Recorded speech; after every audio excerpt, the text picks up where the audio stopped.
Kozhikode medical കോളേജിലെ doctor സ്വകാര്യ practice നടത്തിയ സംഭവത്തിൽ വിജിലൻസ് അന്വേഷണം ആരംഭിച്ചു. അന്വേഷണ സംഘം പരാതിക്കാരന്റെ മൊഴി രേഖപ്പെടുത്തി. മെഡിക്കൽ കോളേജിൽ അസിസ്റ്റന്റ് പ്രൊഫസർ സ്വകാര്യ പ്രാക്ടീസ് നടന്ന വാർത്ത മീഡിയ വണ്ണാണ് പുറത്തുവിട്ടത്. Media one impact.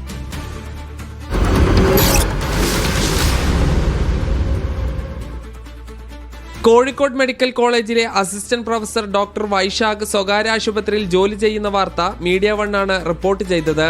മനുഷ്യാവകാശ പ്രവർത്തകനായ നൌഷാദ് തെക്കയിൽ ജൂൺ മാസം പരാതി നൽകിയിരുന്നെങ്കിലും വിജിലൻസ് തുടർ നടപടികൾ സ്വീകരിച്ചിരുന്നില്ല. മീഡിയ വൺ വാർത്ത വന്നതോടെ അന്വേഷണം നടത്താൻ വിജിലൻസ് ഡയറക്ടർ അനുമതി നൽകി. പരാതിക്കാരനിൽ നിന്നും മൊഴി രേഖപ്പെടുത്തി. പിന്നെ ഞാൻ വിജിലൻസിൽ പരാതി കൊടുത്തത്, വിജിലൻസ് അത് ഡയറക്ടർക്ക് അയച്ചു കൊടുത്തു. ഡയറക്ടറുടെ പെർമിഷനോട് കൂടി അത് അന്വേഷണം ആരംഭിച്ചിട്ടുണ്ട് എന്ന് പറഞ്ഞു. എന്നോട് കൂടുതൽ കാര്യങ്ങൾ ഫോണിൽ കൂടിയൊക്കെ എന്നോട് കൂടുതൽ കാര്യങ്ങൾ തെളിവാക്കി ചോദിച്ചിട്ടുണ്ട്.